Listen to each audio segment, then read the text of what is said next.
muito cuidado de minha parte com relação ao transporte da família. Esperam-se alguns representantes da administração da Judeia, mas certamente estaremos acompanhados dos teus cuidados, pois vamos aportar a região para mim, desconhecida e estrangeira. Reúne todos os servos sob as tuas ordens, de modo a garantirmos absoluta segurança pelo caminho.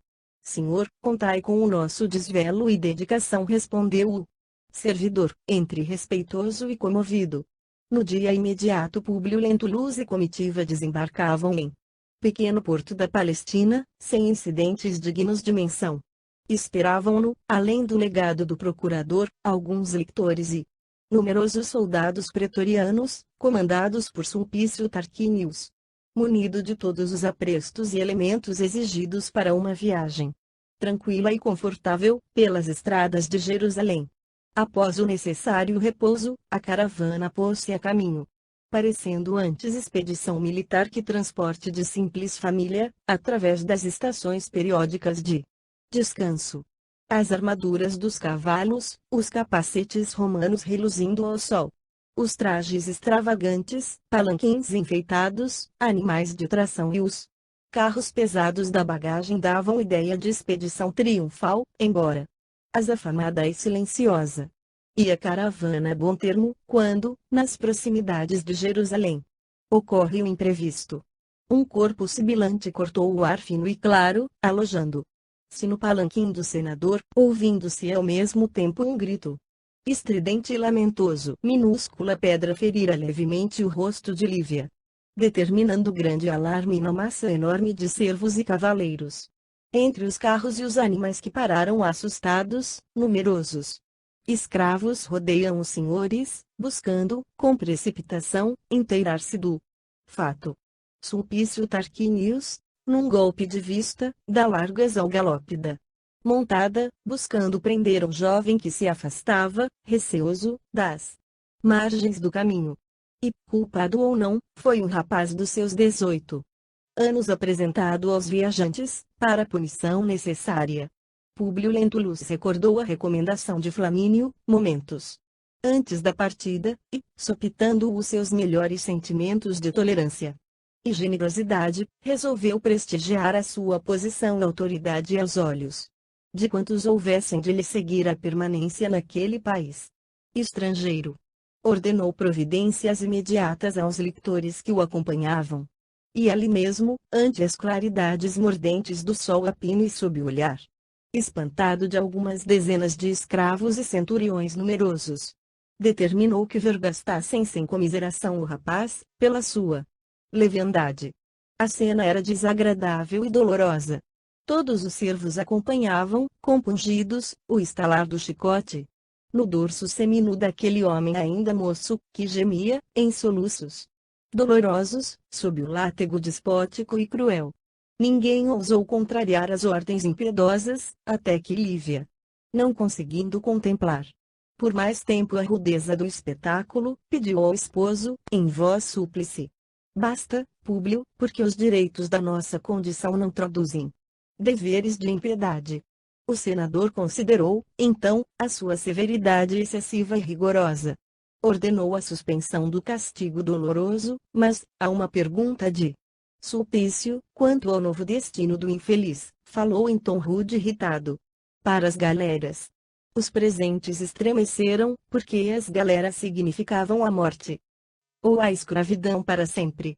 O desventurado amparava-se, exânime, nas mãos dos centuriões que o rodeavam, porém, ao ouvir as 3 palavras da sentença condenatória, deitou ao seu orgulhoso juiz um olhar de ódio supremo e de supremo desprezo. No âmago de sua alma coriscavam relâmpagos de vingança e de cólera, mas a caravana pôs-se novamente a caminho, entre o ruído dos carros pesados e o tilintar das armaduras, ao movimento dos cavalos fogosos e requietos.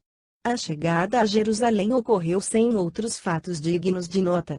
A novidade dos aspectos e a diversidade das criaturas é que impressionaram os viajantes no seu primeiro contato com a cidade, cuja fisionomia, com raras mudanças, no decurso de todos os séculos, foi Sempre a mesma, triste e desolada, preludiando as paisagens ressequidas do deserto.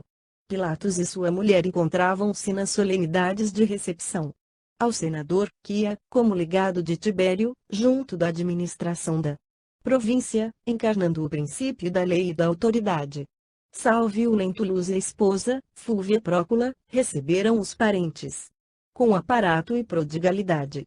Homenagens numerosas foram prestadas a Públio Lentulus e sua mulher, salientando-se que Lívia fosse em razão das advertências de Calpurnia, ou em vista de sua acuidade psicológica.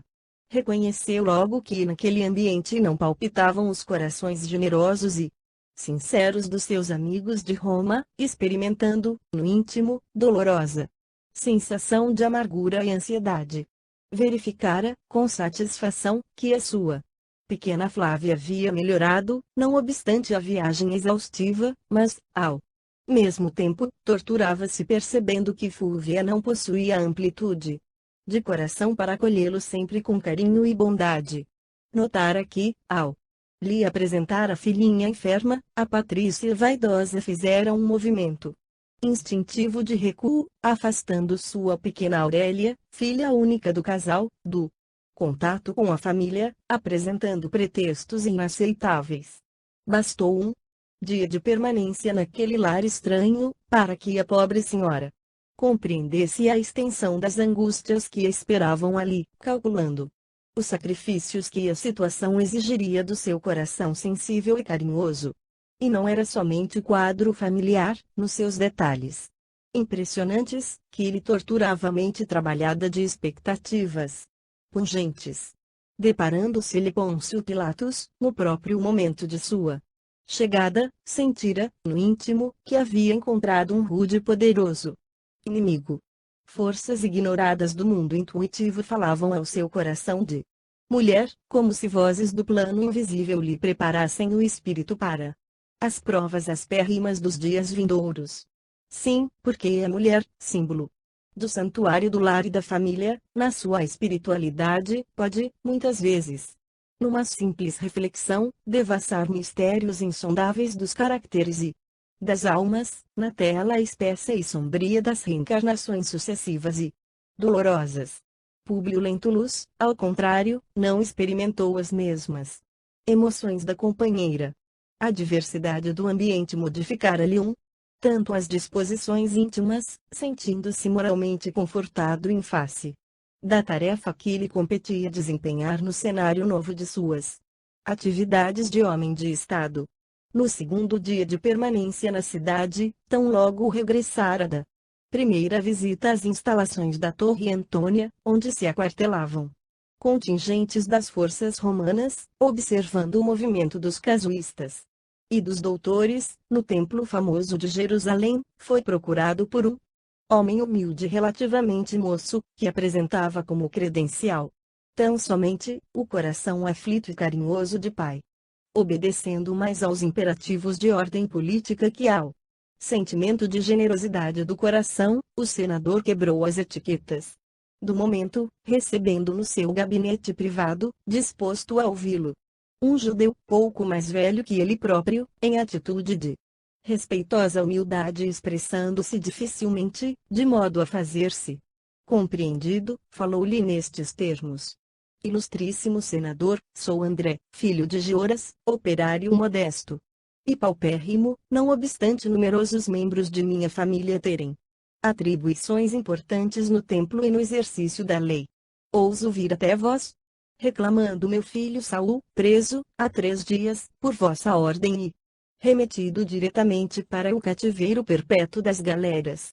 Peço-vos demência e caridade na reparação dessa sentença de terríveis efeitos para a estabilidade da minha casa pobre. Saul é o meu primogênito e nele deponho toda a minha esperança paternal. Reconhecendo-lhe a inexperiência da vida, não venho inocentá-lo da culpa, mas apelar para a vossa demência e magnanimidade, em face da sua ignorância de rapaz. Jurando-vos, pela lei, encaminhá-lo doravante pela estrada do dever austeramente cumprido. Públio recordou a necessidade de fazer sentir a autoridade da sua posição, revidando com o orgulho característico das suas resoluções. Como ousa discutir minhas determinações, quando guardo a consciência de haver praticado a justiça? Não posso modificar minhas deliberações, estranhando que um judeu ponha em dúvida a ordem e a palavra de um senador do império, formulando reclamações desta natureza. Mas, Senhor, eu sou o pai. Se o és, por que fizeste de teu filho um vagabundo e um inútil? Não posso compreender os motivos que levaram meu pobre Saul a comprometer-se dessa maneira, mas, juro-vos que ele é o braço forte dos meus trabalhos de cada dia. Não me cabe examinar as razões do teu sentimento, porque a minha palavra está dada irrevogavelmente. André de Gioras mirou Públio Lentulus de alto a baixo, ferido na sua emotividade de pai e no seu sentimento de homem, esfuziando de dor e de cólera reprimida. Seus olhos úmidos traíam íntima angústia, em face daquela recusa formal inapelável, mas, desprezando todos os convencionalismos humanos, falou com orgulhosa firmeza. Senador, eu desci da minha dignidade para implorar vossa compaixão, mas aceito a vossa recusa ignominiosa. Acabais de comprar, com a dureza do coração, um inimigo eterno e implacável. Com os vossos poderes e prerrogativas, podeis eliminar-me para sempre, seja reduzindo-me ao cativeiro ou condenando-me a perecer de morte infame, mas eu prefiro afrontar a vossa soberbia orgulhosa. Plantastes, agora, uma árvore de espinhos, cujo fruto, um dia, amargará sem remédio o vosso coração duro e insensível, porque a minha vingança pode tardar, mas, como a vossa alma inflexível e fria, ela será também indefectível e tenebrosa. O judeu não esperou a resposta do seu interlocutor, amargamente emocionado com a veemência daquelas palavras, saindo do recinto a passo firme de rosto erguido, como se houvesse obtido os melhores resultados da sua curta e decisiva entrevista. Num misto de orgulho e ansiedade, Públio Lentulus experimentou, naquele instante, as mais variadas gamas de sentimento a dominar-lhe o coração. Desejou determinar a prisão imediata daquele homem que lhe atirara em rosto as mais duras verdades, experimentando simultaneamente o desejo de chamá-lo a si, prometendo-lhe o regresso do filho querido, a quem protegeria com o seu prestígio de homem de Estado. Mas a voz lhe sumiu na garganta, naquele complexo de emoções que de novo lhe roubara a paz e serenidade. Dolorosa opressão paralisou-lhe as cordas vocais, enquanto no coração angustiado repercutiam as palavras candentes e amarguradas. Uma série de reflexões penosas enfileirou-se no seu mundo íntimo, assinalando os mais fortes conflitos de sentimentos. Também ele não era pai e não procurava reter os filhinhos perto do coração. Aquele homem possuía as mais fortes razões para considerá-lo um espírito injusto e perverso.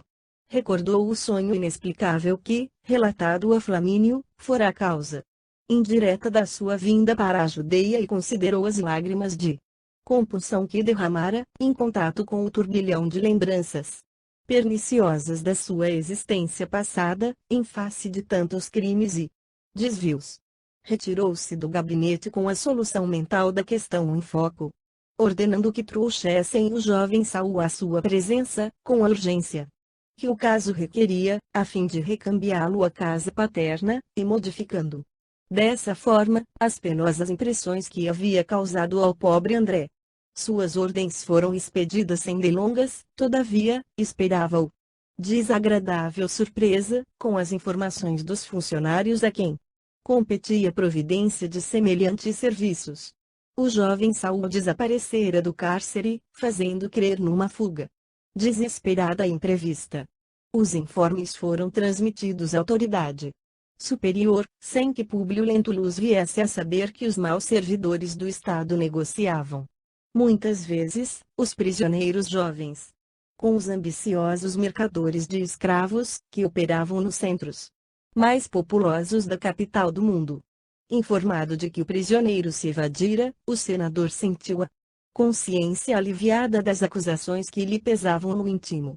Afinal, Pensou, tratava-se de caso de somenos importância, porquanto o rapaz, distante do cárcere, procuraria imediatamente a casa paterna, e, consolidando sua tranquilidade, expediu ordens aos dirigentes do serviço de segurança, recomendando se abstivessem de qualquer perseguição ao foragido, a quem se levaria, oportunamente, o indulto da lei. O caminho de Saul, todavia, fora bem outro. Em quase todas as províncias romanas funcionavam terríveis agrupamentos de malfeitores, que, vivendo à sombra da máquina do Estado, haviam se transformado em mercadores de consciências. O moço judeu, na sua juventude promissora e sadia, fora vítima dessas criaturas desalmadas. Vendido clandestinamente a poderosos escravocratas de Roma, em companhia de muitos outros, foi embarcado no antigo porto de Jope, com destino à capital do império. Antecipando-nos na cronologia de nossas narrativas, vamos encontrá-lo, daí a meses, num grande tablado, perto do fórum, onde se alinhavam, em penosa promiscuidade, homens, mulheres e crianças. Quase todos em míseras condições de nudez, tendo cada qual um pequeno cartaz pendurado ao pescoço. Olhos chispando sentimentos de vingança. Lá se encontrava Saul, seminu, um barrete de lã branca a cobrir-lhe a cabeça e com os pés descalços levemente untado de gesso. Junto daquela massa de criaturas desventuradas, passeava um homem de ar ignóbil e repulsivo, que exclamava em voz gritante para a multidão de curiosos que o rodeava: Cidadãos, tende a bondade de apreciar. Como sabeis, não tenho pressa em dispor da mercadoria, porque não devo a ninguém, mas aqui estou para servir aos ilustres romanos.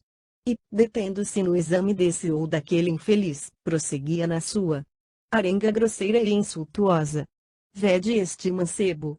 É um exemplar soberbo de saúde, frugalidade e docilidade. Obedece ao primeiro sinal. Atentai bem para o aprumo da sua carne firme. Doença alguma terá força sobre o seu organismo. Examinai este homem. Sabe falar o grego corretamente e é bem feito, da cabeça aos pés. Nesses pruridos de negocista, continuou a propaganda individual, em face da multidão de compradores que o assediava, até que tocou a vez do jovem Saul, que deixava transparecer, no aspecto miserável, os seus ímpetos de cólera e sentimentos tigrinos. Atentai bem neste mancebo. Acaba de chegar da Judeia, como o mais belo exemplar de sobriedade e saúde, de obediência e de força. Uma das mais ricas amostras deste meu lote de hoje. Reparai na sua mocidade, ilustres romanos. Dar-vo-lo-ei ao preço reduzido de 5.000 sestércios. O jovem escravo contemplou o mercador com a alma esfervilhante de ódio e alimentando, intimamente, as mais ferozes promessas de vingança. Seu semblante judeu impressionou a multidão que estacionava na praça, aquela manhã, porque um intenso movimento de curiosidade lhe cercou a figura interessante e originalíssima. Um homem destacou-se da multidão, procurando o mercador, a quem se dirigiu a meia voz, nestes termos: Flacus, meu senhor necessita de um rapaz elegante e forte para as bigas dos filhos. Esse jovem me interessa. Não o darias ao preço de 4.000 sestércios? Vá lá, murmurou o outro em tom de negócio, meu interesse é bem servir a ilustre clientela. O comprador era Valério Brutus, capataz dos serviços comuns da casa de Flamínio Severus, que o incumbira de adquirir um escravo novo e de boa aparência, destinado ao serviço das bigas dos filhos, nos grandes dias das festas romanas. Foi assim que, imbuído de sentimentos ignóbeis e deploráveis, Saul, o filho de André, foi introduzido, pelas forças do destino, junto de Plínio e de Agripa, na residência da família Severus, no coração de Roma, ao preço miserável de 4.000 sestércios. E, em casa de Pilatos, a secura da natureza, onde se ergue Jerusalém, proporciona à célebre cidade uma beleza melancólica, tocada de pungente monotonia. Ao tempo do Cristo, seu aspecto era quase igual ao que hoje se observa. Apenas a colina de Mispa, com as suas tradições suaves e lindas, representava um recanto verde alegre, onde repousavam os olhos do forasteiro, longe da aridez e da ingratidão das paisagens. Todavia, devemos registrar que, na época da permanência de Públio Lentulus e de sua família, Jerusalém acusava novidades e esplendores da vida nova. As construções herodianas pululavam nos seus arredores, revelando novo senso estético por parte de Israel. A predileção pelos monólitos talhados na rocha viva, característica do antigo povo israelita, fora substituída pelas adaptações do gosto judeu às normas gregas, renovando as paisagens interiores da famosa cidade. A joia maravilhosa era, porém, o templo, todo novo na época de Jesus. Sua reconstrução fora determinada por Herodes, no ano de 21, notando-se que os pórticos levaram 8 anos a edificar-se, e considerando-se, ainda, que os planos da obra grandiosa, continuados vagarosamente no curso do tempo, somente ficaram concluídos pouco antes de sua completa destruição. Nos pátios imensos, reunia-se diariamente a aristocracia do pensamento israelita, localizando-se ali o fórum, a universidade, o tribunal e o templo supremo de toda uma raça. Os próprios processos civis, além das discussões engenhosas de ordem teológica, ali recebiam as decisões derradeiras, resumindo-se no templo imponente e grandioso todas as ambições e atividades de uma pátria. Os romanos, respeitando a filosofia religiosa dos povos estranhos, não participavam das teses sutis e dos sofismas debatidos e examinados todos os dias, mas a Torre Antônia, onde se aquartelavam as forças armadas do Império, dominava o recinto, facilitando a fiscalização constante de todos os movimentos dos sacerdotes e das massas populares.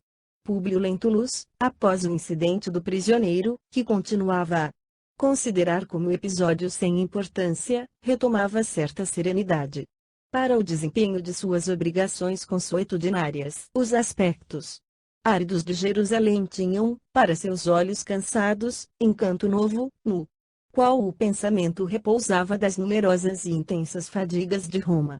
Quanto a Lívia, esta guardava o coração voltado para os seus afetos distantes, analisando a aridez dos espíritos ao alcance do seu convívio. Como por milagre, a pequena Flávia havia melhorado, observando-se notável transformação das feridas que lhe cobriam a epiderme.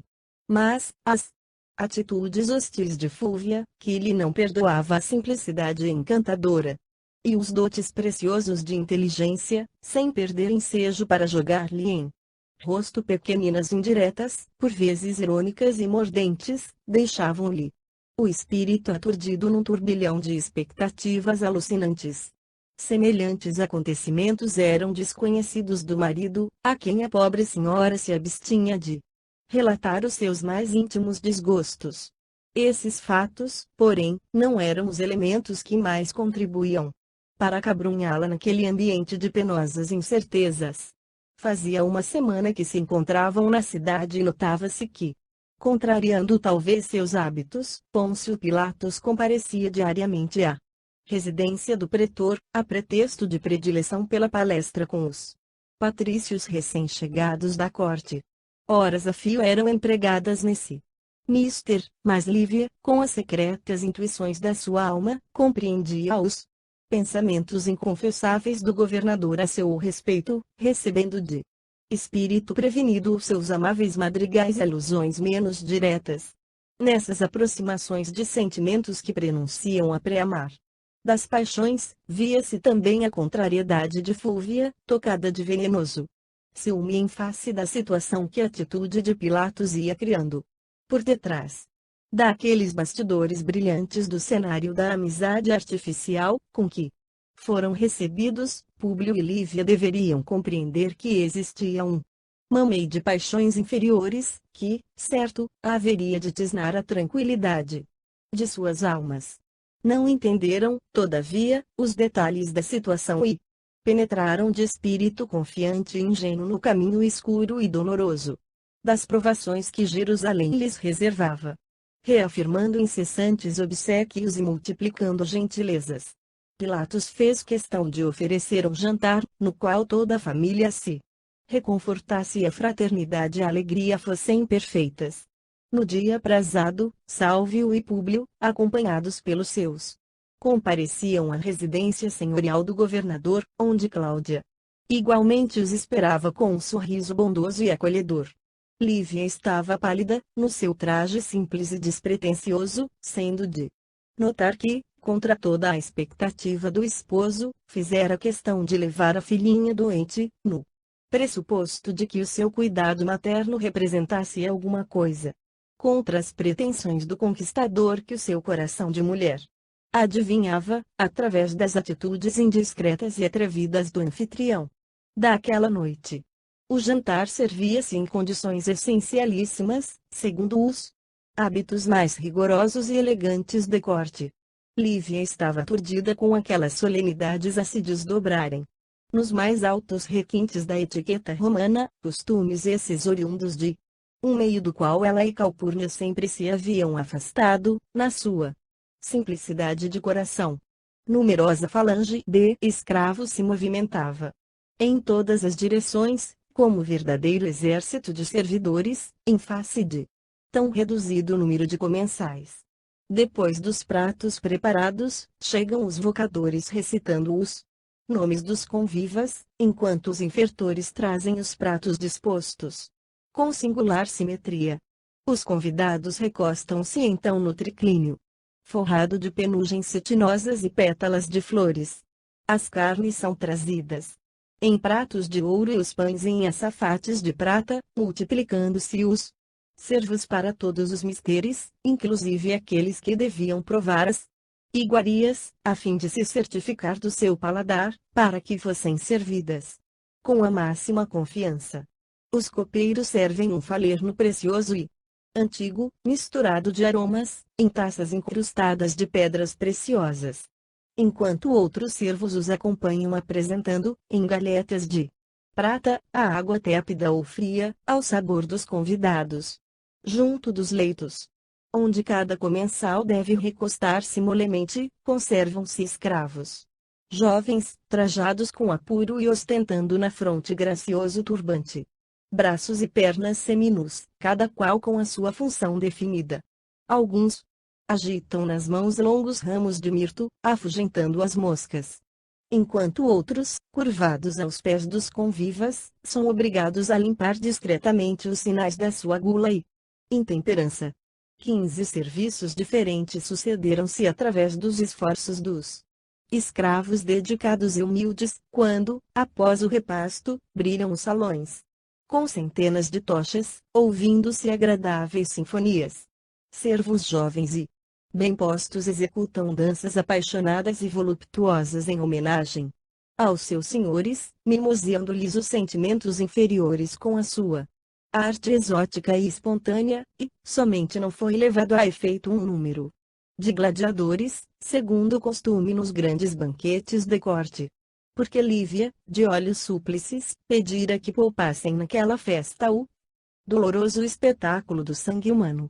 A noite era das mais cálidas de Jerusalém, motivo por que, findos o jantar e cerimônias complementares, a caravana de amigos, acompanhada agora de Sulpício Tarquinius, se dirigia para o amplo e bem posto terraço, onde jovens escravas faziam deliciosa música do Oriente. Não julgava encontrar em Jerusalém uma noite patrícia como esta. Exclamou Públio, sensibilizado, dirigindo-se ao governador com respeitosa cortesia. Devo à vossa bondade fidalga e generosa satisfação de reviver o ambiente e a vida inesquecíveis da corte, onde os romanos distantes guardam o coração e o pensamento. Senador, esta casa vos pertence, replicou Pilatos com intimidade. Ignoro se a minha sugestão ser-vos-á agradável, mas só teríamos razão para agradecer aos deuses, se nos concedesseis a honrosa alegria de vos hospedar aqui, com os vossos dignos familiares.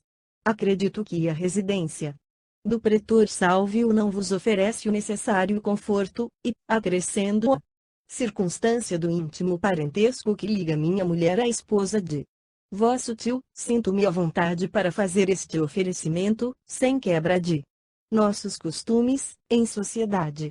Lá isso não, exclamou por sua vez o pretor, que acompanhara. Atento à gentileza da oferta, eu e Fúvia nos opomos à realização dessa medida e, acenando confiante para a consorte, terminava a sua ponderação: não é verdade, minha querida? Fúvia, porém, deixando transparecer uma ponta de contrariedade, redarguiu, com surpresa de todos os presentes. De pleno acordo. Públio e Lívia são nossos hóspedes efetivos. Contudo, não podemos esquecer que o objetivo de sua viagem se prende à saúde da filhinha, objeto de todas as nossas preocupações no momento. Sendo justo que os não privemos de qualquer recurso que se venha a verificar, a favor da pequena enferma. E dirigindo-se instintivamente para o banco de mármore, onde descansava Dontinha, exclamou com escândalo geral: aliás, esta menina representa uma séria preocupação para todos nós. Sua epiderme dilacerada acusa sintomas invulgares, recordando. Mas, não conseguiu terminar a exposição de seus receios escrupulosos, porque Cláudia, alma nobre e digna, constituindo uma antítese da irmã que o destino lhe havia dado, compreendendo a situação penosa que os seus conceitos iam criando, adiantou-se-lhe redarguindo: não vejo razões que justifiquem esses temores, suponho a pequena Flávia muito melhor e mais forte. Quero crer, até, que bastará o clima de Jerusalém para sua cura completa. E avançando para a doentinha, como quem desejasse desfazer a dolorosa impressão daquelas observações indelicadas, tomou-a nos braços, osculando-lhe o rosto infantil, coberto de tons violáceos de mal disfarçadas feridas. Lívia, que trazia o semblante afogueado pela humilhação das palavras de Fúvia, recebeu a gentileza como bálsamo precioso para as suas inquietações maternas. Quanto a Públio, este, amargamente surpreendido, considerou a necessidade de reaver a sua serenidade e energia máscula. Dissimulando o desgosto que o episódio lhe causara, retomando a direção da palestra, sobremaneira comovido: é verdade, amigos, a saúde da minha pobre Flávia representa o objeto primordial da nossa longa viagem até aqui. Resolvidos os problemas do Estado, que me trouxeram a Jerusalém, há alguns dias que examino a possibilidade de me localizar em qualquer região do interior, de modo que a filhinha possa recuperar o precioso equilíbrio orgânico, aspirando um ar mais puro. Pois bem, replicou Pilatos, com segurança, em assuntos de clima, sou aqui um homem entendido. Há 6 anos que me encontro nestas paragens em função do cargo e tenho visitado quase todos os recantos da província e das regiões vizinhas, tendo motivos para afiançar que a Galileia está em primeiro plano. Sempre que posso repousar dos labores intensos que aqui me prendem, busco imediatamente a nossa vila dos arredores de Nazaré, para gozar a serenidade da paisagem e as brisas deliciosas do seu lago imenso. Concordo em que a distância é muito longa, mas a verdade é que, se permanecesse nas cercanias da cidade, nas minhas estações de repouso, perderia o tempo, atendendo às solicitações incessantes dos rabinos do templo, sempre a braços com inumeráveis pendências. Ainda agora, Sulpício terá de partir, a fim de superintender alguns trabalhos de reparação da nossa residência, pois tencionamos seguir para ali dentro de pouco tempo, a refazer as energias esgotadas na luta cotidiana. Já que a minha hospedagem não vos será necessária em Jerusalém, quem sabe teremos o prazer de hospedar-vos, mais tarde, na vila a que me refiro. Nobre amigo, exclamou o senador, agradecido, devo poupar-vos tanto trabalho, mas ficar-vos-ei imensamente grato se o vosso amigo Sulpício providenciar em Nazaré a aquisição de uma casa confortável e simples, que me sirva, reformando-a de conformidade com os nossos hábitos familiares, e onde possamos residir despreocupadamente por alguns meses. Com o máximo prazer.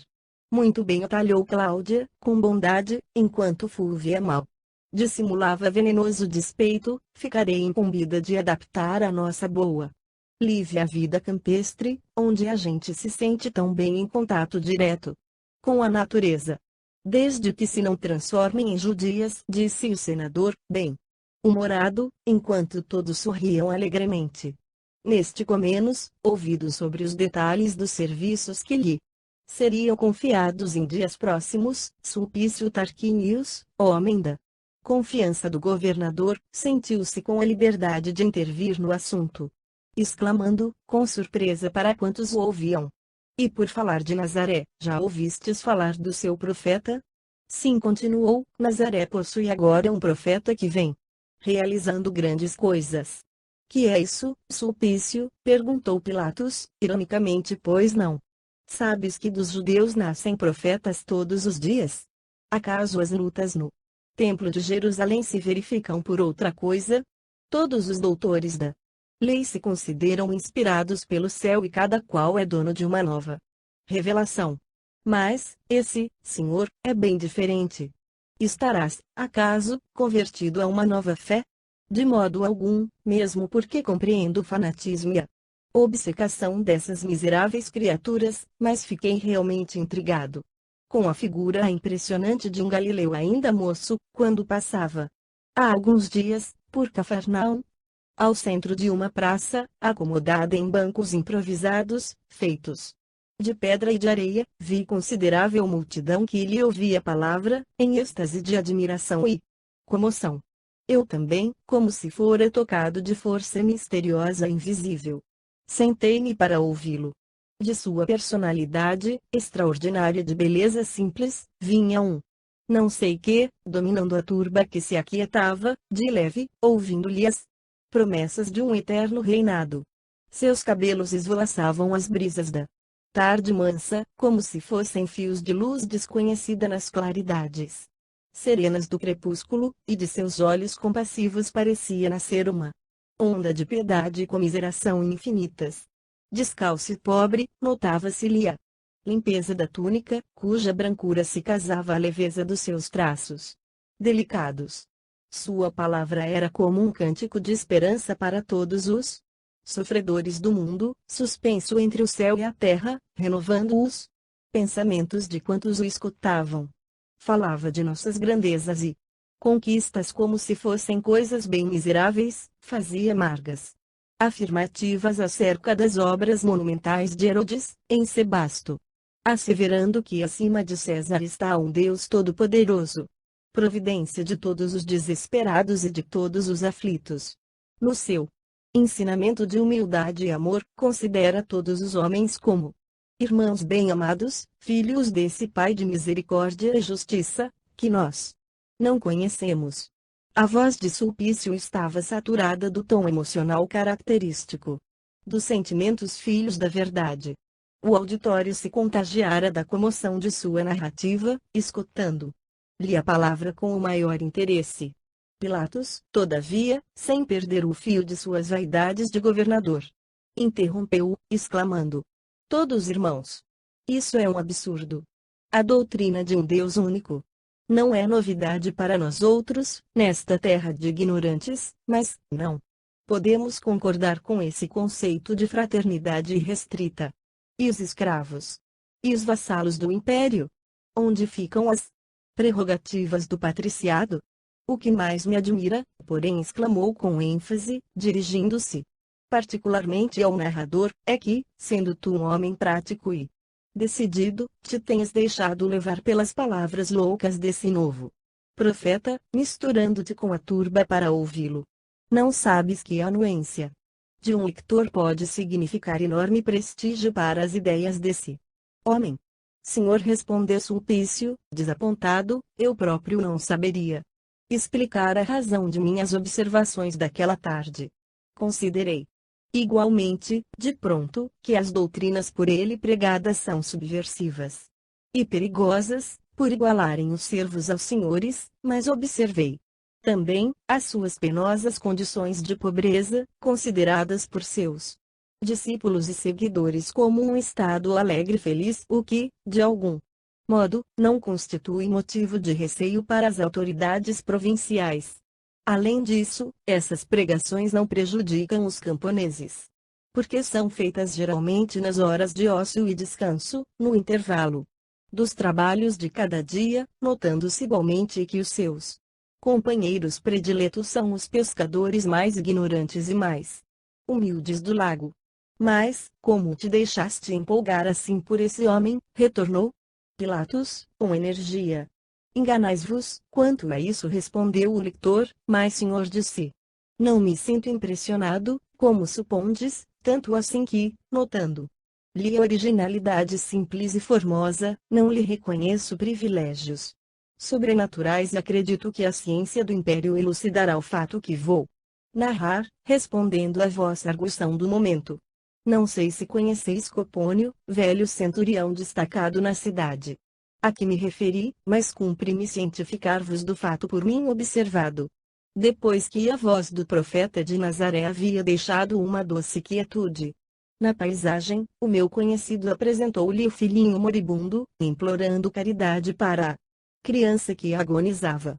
Viu elevar os olhos radiosos para o firmamento, como se obsecrasse a bênção dos nossos deuses e, depois, notei que suas mãos tocavam o menino, que, por sua vez, parecia haver experimentado um fluxo de vida nova, levantando-se de súbito, a chorar e buscando o carinho paterno, após descansar no profeta os olhinhos enternecidos.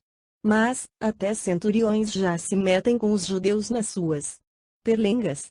Preciso comunicar-me com as autoridades de Tiberíades sobre esses fatos, exclamou o governador, visivelmente contrariado.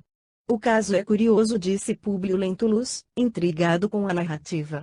A verdade, contudo, meu amigo, objetou Pilatos, dirigindo-se a ele, é que nestas paragens nascem religiões todos os dias.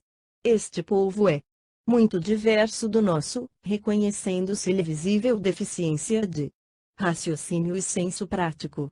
Um governador, aqui, não pode deixar-se empolgar pelas figuras e se manter rígidos os princípios, no sentido de salvaguardar a soberania inviolável do Estado.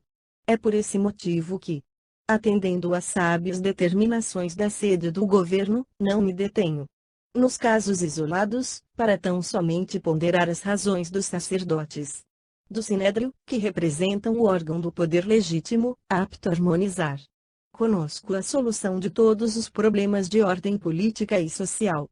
Públio dava-se por satisfeito com o argumento, mas as senhoras presentes, com exceção de Fúvia, pareciam fundamente impressionadas com a descrição de Sulpício, inclusive a pequenina Flávia, que lhe bebera as palavras com o máximo de curiosidade infantil. Um véu de preocupações obscurecera a face de todos os presentes, mas o governador não se resignou com a atitude geral, exclamando: ora esta, um lictor que, em vez de fazer a justiça a nosso bem, hede contra nós próprios, obscurecendo o nosso ambiente alegre, merece severa punição por suas narrativas inoportunas. Um riso geral seguiu-lhe a palavra ruidosa e leve, enquanto rematava. Desçamos ao jardim para ouvir nova música, desanuviando o coração desses aborrecimentos imprevistos. A ideia foi aceita com geral agrado.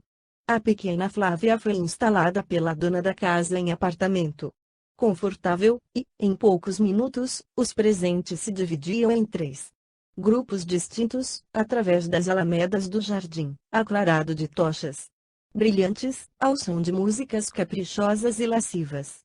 Públio e Cláudia falavam da paisagem e da natureza, Pilatos multiplicava gentilezas junto de Lívia, enquanto Sulpício se colocava ao lado de Fúvia, tendo o pretor Lentulus resolvido permanecer no arquivo, examinando algumas obras de arte. Distanciando-se propositadamente dos demais grupos, o governador notava a palidez da companheira que, naquela noite, se lhe figurava mais sedutora e mais bela.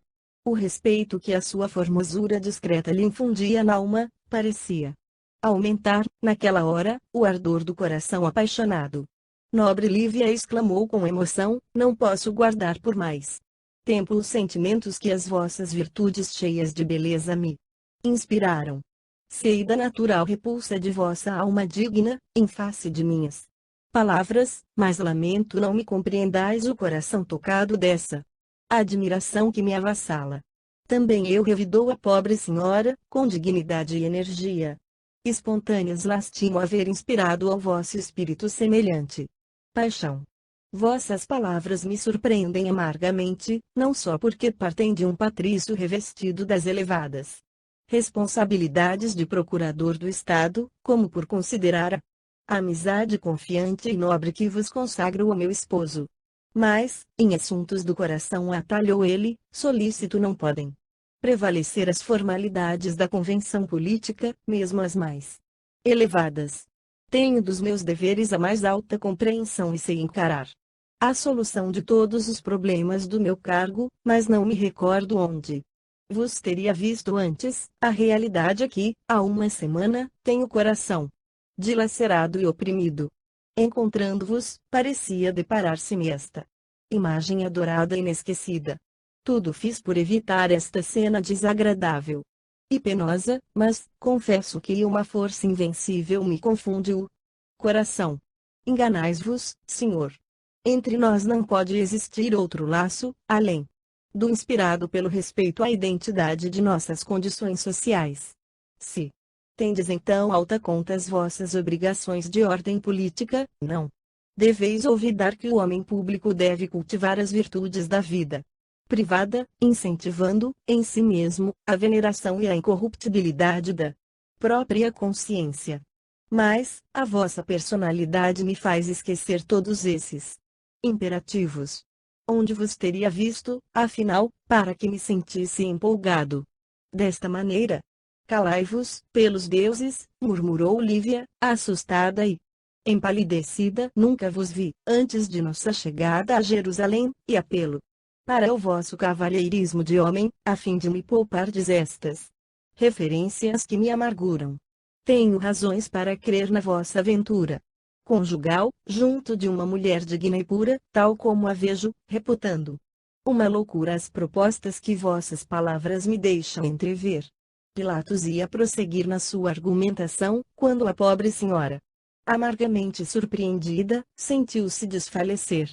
Debalde mobilizou ela as suas energias vitais, com o fim de evitar o delíquio. Presa de singular abatimento, encostou-se a uma árvore do jardim, onde se desenrolava a palestra que acabamos de ouvir. Receando as consequências, o governador tomou-lhe a mão delicada e mimosa.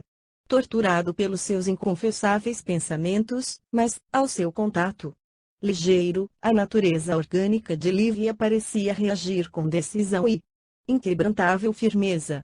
Recobrando as forças, fez com a cabeça um leve sinal de agradecimento, enquanto Públio e Cláudia se acercavam de ambos.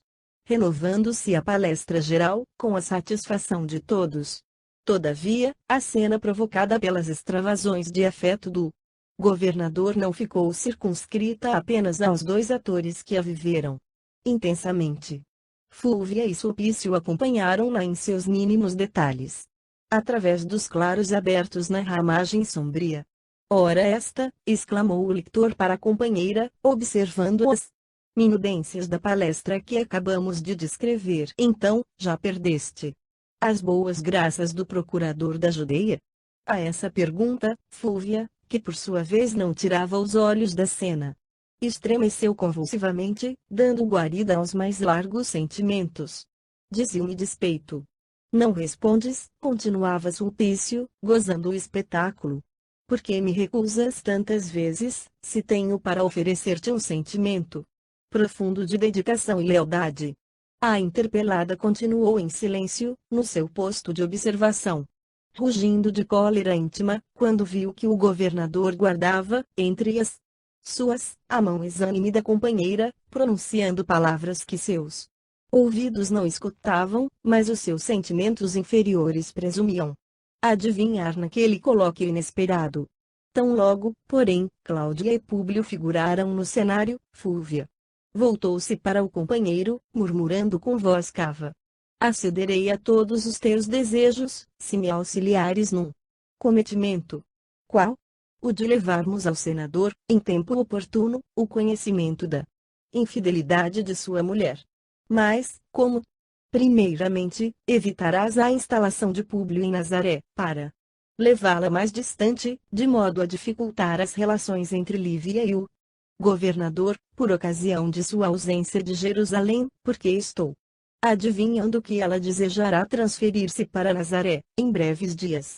Em seguida, procurarei interferir, pessoalmente, de maneira que sejas designado para proteger o senador na sua estação de repouso e, investido nesse cargo, encaminharás os acontecimentos para a consecução de nossos planos.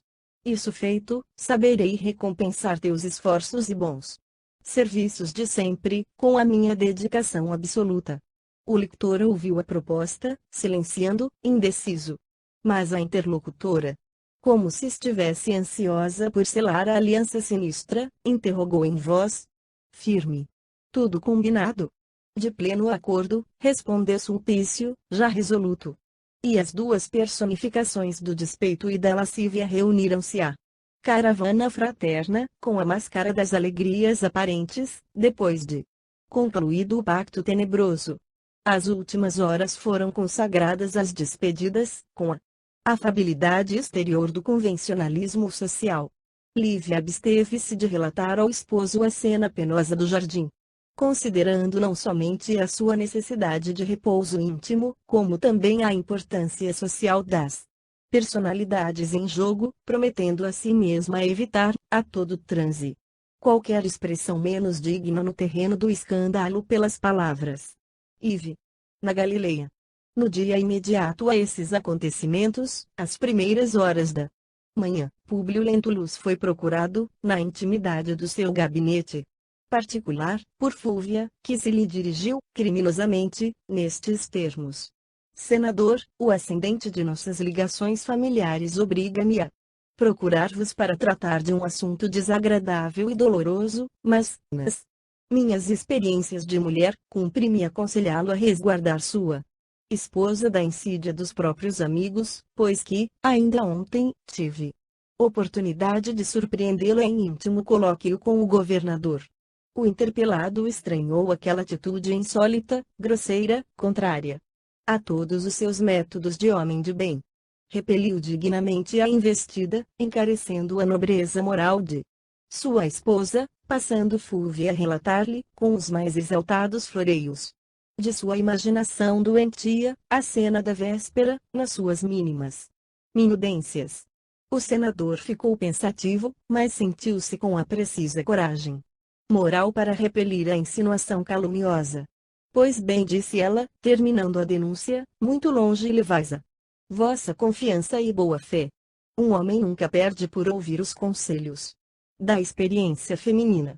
A prova de que Lívia caminha na estrada larga da prevaricação pela ex muito breve, porquanto ela há de preferir a partida imediata para Nazaré, onde o governador buscará encontrá-la.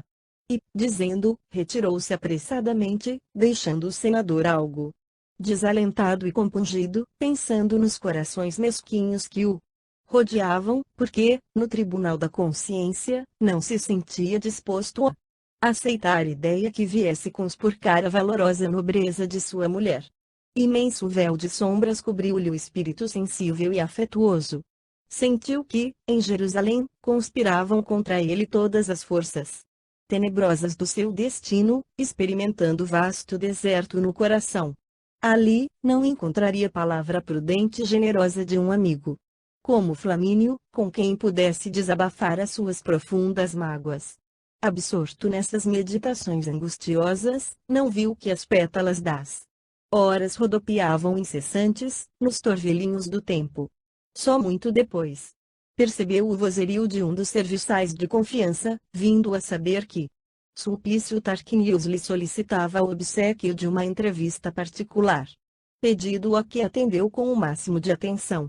Admitido ao interior do gabinete, o lector referiu-se, sem preâmbulos, aos fins da visita, explicando com desembaraço: Senador, honrado com a vossa confiança no caso de vossa transferência para uma estação de repouso, venho sugerir-vos o Arrendamento de rica propriedade pertencente ao nosso compatrício. Nos arredores de Cafarnaum, encantadora cidade da Galileia, situada no caminho de Damasco. É verdade que já escolhestes Nazaré, mas, ao longo da planície de Esdrelon, as casas confortáveis são muito raras, acrescendo que seríeis obrigado a enormes dispêndios em serviços de remodelação e benfeitorias. Em Cafarnaum, porém, o caso é diferente. Tenho ali um amigo, Caio Gratus, decidido a arrendar por tempo ir determinado a sua esplêndida vila, que é uma herdade provida de todo o conforto, com pomares preciosos, num ambiente de absoluto sossego. O senador ouvia o preposto de Pilatos como seu espírito lhe pairasse noutra parte, mas, como se tivesse atenção subitamente despertada, exclamou, na atitude de quem argumenta consigo mesmo: de Jerusalém a Nazaré, temos 70 milhas. Onde fica Cafarnaum? Muito distante de Nazaré, obtemperou o lictor, com segunda intenção. Está bem, Sulpício, respondeu Públio, com ares de quem tomou uma resolução íntima. Estou muito agradecido pela tua gentileza, que não esquecerei de recompensar em tempo oportuno. Aceito a tua sugestão, que reputo sensata, mesmo porque, de fato, não me pode interessar a aquisição definitiva de qualquer imóvel na Galileia, atenta à necessidade de regressar a Roma, dentro em breve. Ficas autorizado a concluir o negócio, porquanto me louvo nas tuas informações, descansando confiadamente no teu conhecimento do assunto. Secreta satisfação transpareceu nos olhos de Sulpício, que se despediu com fingido reconhecimento. Públio Lentulus descansou novamente e os cotovelos na mesa de trabalho, submerso em profundas cismas. Aquela sugestão de Sulpício chegava no instante psicológico de suas angustiosas cogitações, porque, em face dessa nova providência, conseguiria instalar a família longe de qualquer influência da casa do procurador da Judeia, salvando, assim, a sua reputação dos salpicos ignominiosos da maledicência. A denúncia de Fúvia, todavia, desdobrava sucessivas preocupações no seu íntimo. Fosse pelo inopinado da calúnia, ou pelo espírito de perversidade com que a mesma for urdida, seu pensamento mergulhou em ansiosas expectativas. À noite daquele mesmo dia, após o jantar, vamos encontrá-lo a sós com Lívia, no terraço da residência do pretor, que, por sua vez, se ausentara de casa por algumas horas, em companhia dos seus familiares, para atender a imperativos de certas pragmáticas. Notando-lhe no rosto os sinais evidentes de profunda contrariedade, rompeu a esposa com a encantadora intimidade do seu coração feminino. Querido, pesa-me ver-te assim, dobrado ao jugo de tamanhos desgostos, quando esta longa viagem deveria restituir-nos a tranquilidade necessária ao desenvolvimento dos teus encargos. Ouso pedir que apresses a nossa mudança de Jerusalém para um ambiente mais calmo, onde nos sintamos mais a sós, fora deste círculo de criaturas cujos hábitos não são os nossos, e cujos sentimentos desconhecemos.